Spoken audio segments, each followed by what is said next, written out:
Lane to ah. Lane. I got your address sa lawyer ko.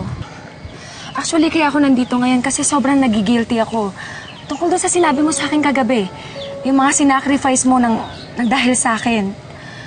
Kaya gusto ko sana mag-offer ng trabaho sa'yo. Trabaho na ako. Maraming salamat na lang. Hindi, Ivan. Mas okay itong trabaho na to. Saka, sincere naman ako eh. Hindi na. May trabaho na nga eh. Ivan, ayaw bang pag-isipan muna?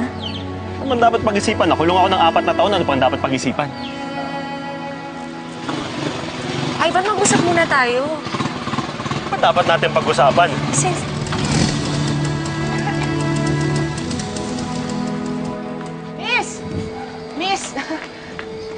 Sino ka?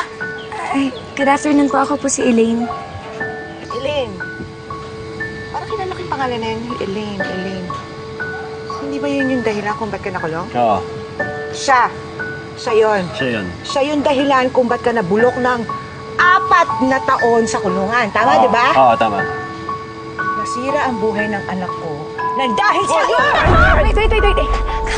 Calm down. Kabda mo mukha mo! Mukha English! Sandali lang po. Kaya nga po ako nandito kasi gusto ko po makabawi sa inyo. Gusto ko po mag-offer sa kanya ng trabaho. Magandang trabaho. Offer? Job. Trabaho yun, di ba? Job. Oo. Ikaw naman, di mo naman kaagad sinabi. Anong klaseng trabaho? Malaki sweldo? Magandang trabaho Bahala nga ka po. dyan. Sabi na may trabaho na ako eh. Ivan! Anong klaseng trabaho? Ganda ng lipstick mo. Gutom ka ba? May kakain ako sa loob. Halika, kain ka. Ano shade ng lipstick mo?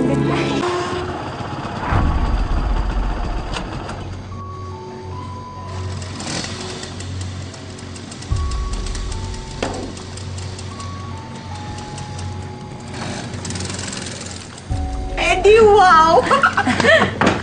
Ewan ko sa'yo, Nay. Bakit nandito ka pa? Ay, Alba, tumigil-tigil ka dyan. Huwag mong aawain to si Ma'am Elaine. Dahil alam mo ba, may trabaho ka sa Maynila. Magiging manager ka niya ng gym niya sa Maynila. Tinan mo, sosyalo. Tsaka kuya, hindi ang gym yan. Sosyal yan! Alam mo yan!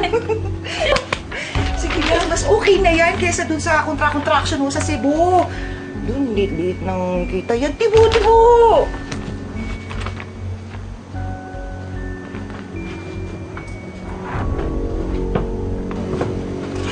Duda ako dyan.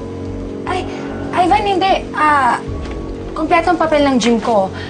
Legal yung operation yan. Sige na naman, Ivan. Tanggapin mo na yung offer ko. Para naman tigilan na ako ng konsensya ko. Oo nga naman, kuya. Pumahig ka na. I feel like I need to help you fix your life again, Ivan. Come on, please give me another chance. Oo na, chance daw. English, hindi ko naintindihan, pero mukha naman totoo, di ba, anak? Sige na, tanggapin mo na. Diyos ko, malapit na sa'yo yung grasya. Saka pag nakapasok ka na doon, ka magbebenta ako ng mga kanin. Sige na, anak, kunin mo na. Kuya, pakikidyo ka na lang.